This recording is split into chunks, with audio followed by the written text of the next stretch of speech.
లక్ష పాడి రైతు కుటుంబాల సంస్థ కరీంనగర్ డైరీ. కరీంనగర్ డైరీ పాలు మరియు పాల పదార్థాలు ఆర్డర్ చేసిన వెంటనే మీ ఇంటి వద్దకే కరీంనగర్ డైరీ యాప్ ని డౌన్లోడ్ చేసుకోండి.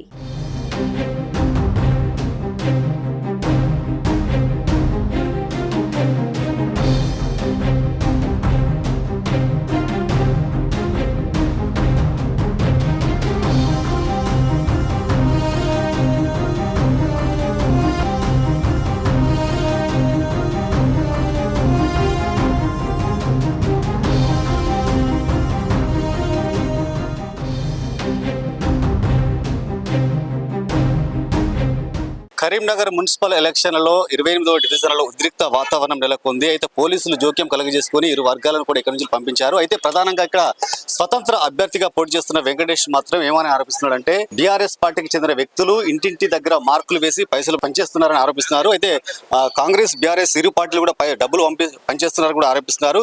ప్రధానంగా ఇంటింటికి టిక్కులు పెట్టుకుని డబ్బులు వంచుతున్నారని ఆరోపిస్తున్నారు. మనతో పాటు స్వతంత్ర అభ్యర్థి వెంకటేష్ అతన్ని అడిగి తెలుస్తున్నారు. చెప్పండి అసలు ఏం జరిగింది? నమస్తే, నా పేరు వెంకటేష్ అన్న.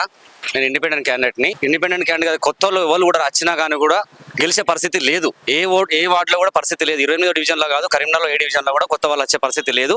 ఎందుకంటే బాగా జాప్తే ఒకసారి మీరు చూడొచ్చు, ఇక్కడ ఇంటింటికి టిక్ మార్క్ అంటే ఇది మా ఇల్లు అని, అంటే తర్వాత గెలిచిన తర్వాత ఈ ఇల్లు వాళ్ళ కంట్రోల్లో ఉంటుందనా లేకపోతే మరి బెదిరియడమా లేకుంటే దేనికోసం అర్థం కావట్లేదు. కానీ ప్రతి ఇంటికి డబ్బు ఇస్తూ ప్రతి ఒక్క దానికి రిసీవ్డ్ అని చెప్పేసి ఒక టిక్ మార్క్ పెట్టుకుంటూ పోతున్నారు. మొత్తం 20th డివిజన్లో 1000 ఇల్లులు ఉంటాయి. 1000 ఇళ్ళకి ఇదే టిక్కులు ఉంటాయి. కావాలంటే చూసుకోండి ఒకసారి. మీరు ప్రతి ఒక్క ఇల్లు కూడా మీరు చూడొచ్చు. మీరు కూడా ప్రజలు కూడా 20th డివిజన్లో ప్రజలు కూడా మీరు డబ్బు తీసుకున్న వాళ్ళు కూడా ఒకసారి మీ బయటకు వచ్చి మీ గేట్ పక్కపండి చూడండి. ఖచ్చితంగా దానికి ఒక టిక్ ఉంటుంది. లక్షలు ఇక్కడ కుర తిరుపతి ఇక్కడ 20th డివిజన్లో బీఆర్ఎస్ క్యాండిడేట్ ₹1,00,000 నెట్ కేసు దొరికితే కూడా పోలీసు వాళ్ళు పట్టుకొని కూడా కమలాకర్ అన్న వదిలిపెట్టేసారు. బాగా చెప్తే ఇప్పుడు తిరుగుతున్నాడు నవ్వుకుంటా కారు కోటేయండి అనుకుంటే వెళ్తున్నారు. మాలాంటి వాళ్ళు ఎట్లా గెలుస్తారు? అసలు ఈ పోలింగ్ ఆపాలి, కంపల్సరీ పోలింగ్ ఆపాలి. డబ్బుతో కూడిన పోలింగ్ జరగకూడదు. స్వతంత్రంగా పైసలు లేని డబ్బు లేని రాజకీయం చేయాలని నేను కోరుతున్నాను. అంటే ఇప్పుడు ఆల్రెడీ డబ్బులు వంచుతున్నప్పుడు మీరు కదా ఖచ్చితంగా చూసారా? చూడట్లేదు, రాత్రి పంచుతున్నారండి. రాత్రి పంచుతున్నారు. కాకపోతే మాత్రం పిల్లలు చెప్పిన ప్రకారం ఏంటంటే డబ్బు తీసుకున్న తర్వాత టిక్కు పెట్టిపోతున్నారు అని చెప్పి మా పిల్లలు చెప్తున్నారండి. ఇప్పుడు పోలీసులకు మీరు ఇన్ఫర్మేషన్ చేసి చెప్పారు కదా, పోలీసులు వచ్చి తనిఖీలు చేశారు ఇక్కడ డబ్బులు పంచుతున్నప్పుడు? డబ్బులు స్వయంగా పోలీసు వాళ్ళే దొరకబట్టినారు. ₹1,00,000 ఏదైతే తను పంచుతున్నప్పుడు కుర తిరుపతి పంచుతుంటే బాగా చెప్తే పోలీసు వాళ్ళే పైసలు డైరెక్ట్ తీసుకున్నారు. ఎస్ఐ గారిని అడిగాను, డబ్బులు ఎక్కడ దొరికినాయి మీకు అంటే క్యాండిడేట్ దగ్గరనే దొరికినాయి. క్యాండిడేట్ దగ్గర దొరికినాయి, వేరే వారు దొరికినాయి అంటే క్యాండిడేట్ దగ్గరనే దొరికినాయి. మరి క్యాండిడేట్ దగ్గర దొరికినప్పుడు మీరు తనను అరెస్ట్ చేయాలి కదా అంటే ఎలక్షన్ అయిపోయినాక చూద్దామంట. డబ్బుతో కూడినాక ఎలక్షన్ అంతా ఓటింగ్ అంతా అయిపోయిన తర్వాత నాలాంటి వాళ్ళకి న్యాయం ఎప్పుడు జరుగుతుంది? అంటే ఇప్పుడు పోలీసులు ఏమాత్రం యాక్షన్ తీసుకుంటారు? వాళ్ళు తీసుకునే తర్వాత తను అరెస్ట్ చేయాలి. చెప్పాలంటే ఇప్పుడు క్యాండిడేట్ దగ్గర డబ్బు ఉన్నప్పుడు తను అరెస్ట్ చేయాలి. కానీ అరెస్ట్ చేయలేదు ఇప్పటికి కూడా. తను మంచి బయటకు వచ్చి మళ్ళీ బీఆర్ఎస్ ఓటు వేయడానికి కూడా తిరుగుతున్నాడు. ప్రధాన మీ డిమాండ్ ఏంటి మరి? ఈ పోలింగ్ ఆపాలి, ఈ డబ్బుతో కూడిన పోలింగ్ ఆపాలి. న్యాయమైన పద్ధతిగా పోలింగ్ చేస్తే నాలాంటి వాళ్ళు గెలుస్తారు, నాలాంటి యువకులు గెలుస్తారు. నాలాంటి యువకుల దగ్గర డబ్బు ఉండదు. మేము కొత్తగా వచ్చిన వాళ్ళ దగ్గర డబ్బు ఉండదు. వాళ్ళ దగ్గర డబ్బుతో రాజకీయం చేసుకుంటూ వాళ్ళు చేస్తున్నారు కాబట్టి న్యాయంగా ఎలక్షన్ జరగదు అని నా ఒక ఒపీనియన్. అంటే ఏ పార్టీకి సంబంధించిన వ్యక్తులు ఇక్కడ డబ్బులు పంచుతున్నారు? బీఆర్ఎస్ అండ్ కాంగ్రెస్ బీజేపీ వాళ్ళు కూడా పంచుతున్నారు. కాకపోతే వాళ్ళు సెలెక్టెడ్ గా పంచుతున్నారు. డబ్బు సెలెక్టెడ్ గా వాళ్ళు పంచుతున్నారు. 3 పార్టీలు బీభత్సంగా డబ్బులు పంచుతున్నారు. మాలాంటి ఇండిపెండెంట్ క్యాండిడేట్ వాళ్ళు పంచారు కానీ పార్టీ తరఫున వాళ్ళతో బాగా బీభత్సంగా పైసలు పంచుతున్నారు. చూసారా, మొత్తానికైతే ప్రతి ఇంటి దగ్గర కూడా ఎవరికైతే డబ్బులు ఇచ్చారో ఆ డబ్బు ఇచ్చిన దగ్గర టిక్ మార్క్ వేయడం జరుగుతుంది. అంటే ఈ డబ్బు ఎవరికైతే ఏ ఇంటి దగ్గర అయితే డబ్బులు ఇచ్చారో ఆ ఇంటి దగ్గర టిక్ మార్క్ వేయడంతో దీనికి సంబంధించిన ఓట్లన్నీ కూడా మా పార్టీకి చెందినవని ఒక సింబల్ కూడా ఏర్పాటు చేయడం జరుగుతుంది. దీంతో ఇక్కడ స్వతంత్ర అభ్యర్థిగా పోటీ చేసే వెంకటేష్ కూడా అడ్డుకోవడం జరిగింది. ఇక్కడ మనం చూడొచ్చు, ఇక్కడ టిక్ మార్క్ కూడా ఉంది ఇక్కడ.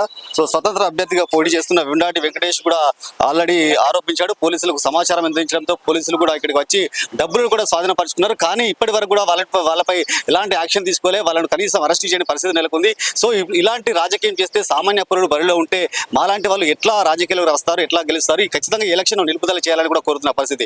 వెంటనే దీనిపై పోలీసులు కూడా యాక్షన్ తీసుకోవాలని కోరుతున్నారు. కెమెరా పర్సన్ సాయితో శ్రీనివాస్, సుమన్ టీవీ, కరీంనగర్.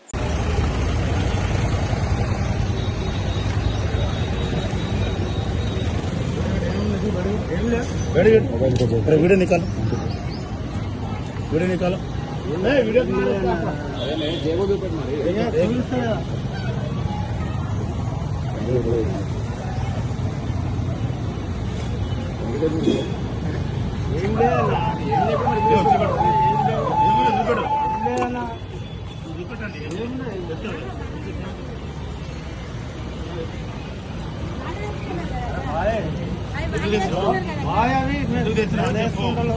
వాళ్ళు తెచ్చుకున్నారు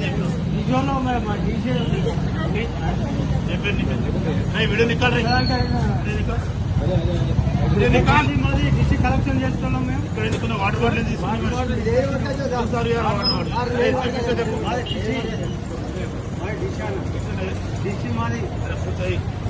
गाड़ी में बैठा गाड़ी में बैठा इधर गाड़ी में बैठा वाटर बॉल पकड़ बोलो वाटर बॉल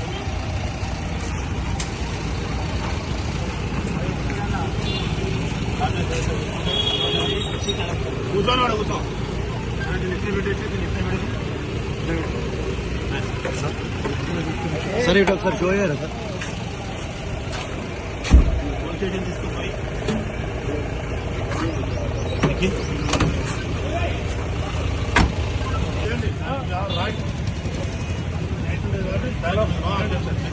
ఒక నిమిషం మాట లైసెన్స్ ఉన్న దగ్గర చెకింగ్ చేస్తారు లెక్క ఉంచండి ఎందుకు టెన్షన్ పడతారు కాంగ్రెస్ వాళ్ళు చెప్తే మీరు అరాచకం చెప్తారు కదా ఎవరు కాంగ్రెస్ చెప్తే అరాచకం చెప్తారు కాల్స్ వస్తే మేము పట్టుకుంటాం సార్ కాంగ్రెస్ చెప్తే అరాచకం చెప్తారు కదా నాకు ఎవరో క్యాండిడేట్ తెలియదు సార్ నేను పోలీసునండి నేను ప్రజల మనిషి కాంగ్రెస్ వాళ్ళు చెప్తే అరాచకం చెప్తారు కదా కాంగ్రెస్ వాళ్ళు చెప్తే అరాచకం చెప్తారు కదా పోలీసు అండి సార్ కాంగ్రెస్ వాళ్ళు చెప్తే అరాచకం చెప్తారు కదా కాంగ్రెస్ వాళ్ళు చెప్తే అరాచకం చెప్తారు కదా నాకు ఎవరు ఇంత నియమా సార్ ఇంత నియమా అందరు నాకు సుత్తమే అండి కాంగ్రెస్ వాళ్ళు చెప్తే అరాచకం చెప్తారు తిరుపతి గారు నాకు అందరు సుత్తమే ఓకేనా తిరుపతి గారు నాకు అందరు సుత్తమే సార్ కష్టపడి చెప్తారు కదా మీరు ఏదన్నా అనుకోండి తిరుపతి గారు ఒక మాట మీకు అందరూ సుత్తమే దీనికి ఎవిడెన్స్ ఏదన్నా మీకు ప్రొడ్యూస్ చేయాలి మీ ప్రజలు మీకు వస్తాయి ఎందుకు టెన్షన్ దానికి పంచనామా అరాచకం చెప్తారు కదా దానికి ఎందుకు మనం అరాచకం దేనికి అరాచకం ఎంత అరాచకమా సార్ మీరు ఎందుకు టెన్షన్ సార్ నా సేవలు కలుగుతున్నారు మీరు అవును 10,000 వీడియో తీరు లెక్క తీస్తాం మీరు కానీ మీరు ఎక్కడ లెక్క చూంటారు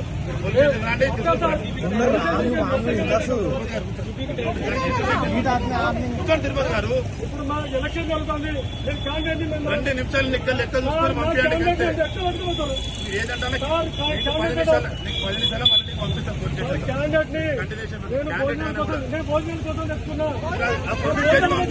టెన్షన్ పడుతున్నావు భోజనాల కోసం తెచ్చుకున్నా అరే వినండి అరే ఆగమ్మా అమ్మా కాంగ్రెస్ గవర్నమెంట్ వచ్చింది సార్ విను కాంగ్రెస్ పోటీ చేసి తప్ప కాదు టెన్షన్ మా భోజనాల కోసం పెట్టుకున్నా మీకు గవర్నమెంట్ ఆఫీసర్ 10 లక్షలు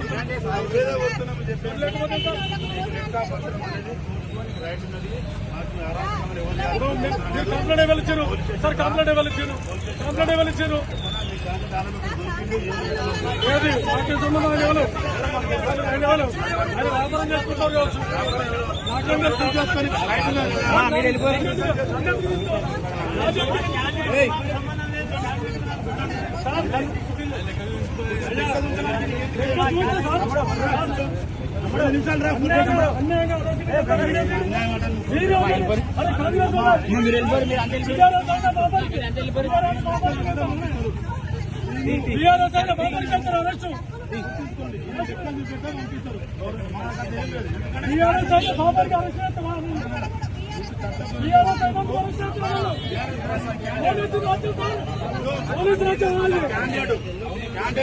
డబ్బులని దానికి లెక్క చూసుకోవాలి ఎందుకంటే ఓటర్లను ప్రొవైడ్ చేసే అవకాశం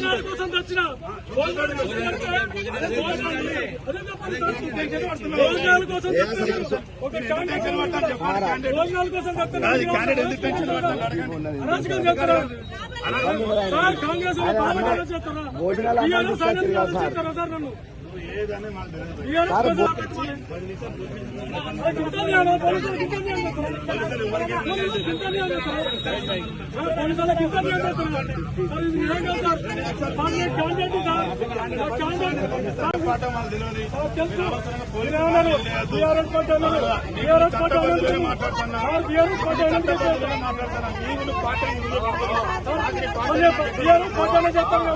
సార్ కాంగ్రెస్ వాళ్ళు మేము అర్థమవుతుందా?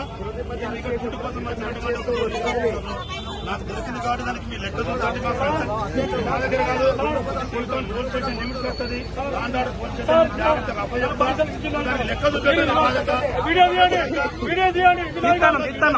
సార్ సార్ మాకు పోయినాక గిట్టాలి 10 నిమిషాలలో మీరు ఇక్కడ నిమిషాలు కాదు సార్. పార్టీ కార్యకర్త క్యాండిడేట్ సార్. పైసలు ఉంటారు ఏ 10 నిమిషాలు క్యాండిడేట్ అరెస్ట్ చేస్తారు మీరు.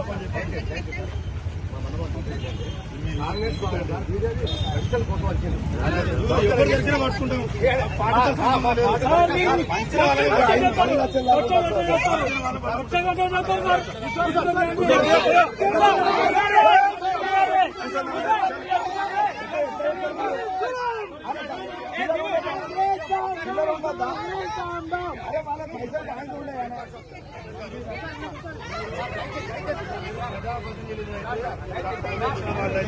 మీరు రాసేది మీరు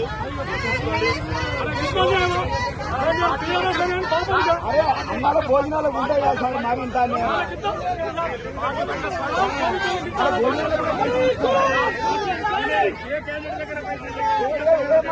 పైసలు అవుతాయి భోజనాలకు ఉంటాయి. ఇక్కడే మాట మీరు ఆలోచించండి.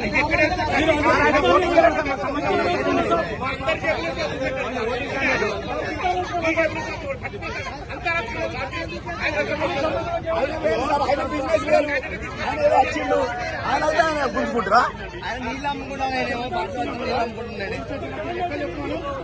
ఈడ దించుకోతాం లెక్క దించుకోండి. కాంగ్రెస్ పార్టీ అభ్యర్థి అది నాకు మీకు తెలుసు, మీకు ఏమన్నాడు తెలుసా? కాంగ్రెస్ వాళ్ళు కంప్లైంట్ ఇచ్చినాను, ఎన్నికలు అనేది గుర్తించుకోండి. కాంగ్రెస్ వాళ్ళు కంప్లైంట్ ఇచ్చినారు. మీరే చెప్పారు కదా సార్. ఎన్నికలను గుర్తించుకోండి. ఎన్నికలలో ప్రచారం దగ్గర ఓటు జరిగేటప్పుడు ఎందుకంటే అధికార పార్టీ ప్రతిపక్షంలో ఎక్కడ కూడా ఇండికేషన్ ఉండద్దని జెండా వేసుకోవద్దని ఎన్సీసీ నామ్స్ ఉన్నాయి మనం. జెండా వేసుకుంటాం మేము. నాకు ఎలా జెండా వేసుకుంటాం మేము. సరే జెండా వేసుకుంటాం అని చెప్పి మీరు సపడేస్తామని చెప్పారు. మీరు తప్పు ప్రచారం అని చెప్పి కాదు. మీరు నాకు మీద కక్ష పెట్టారు. చట్టబద్ధలో మాట్లాడాను. అప్పుడు మీకు ఆందోళన ఆయన వచ్చి ఎక్స్ప్లెయిన్ చేసుకోమంటున్నా. ఈ ఓటింగ్ టైంలో తీసుకుపోతారా సార్? ఓటింగ్ టైంలో తీసుకుపోతారా?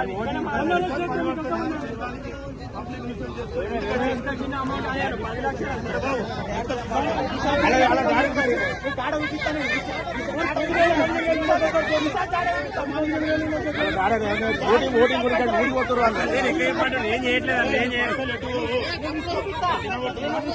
చేయాలి?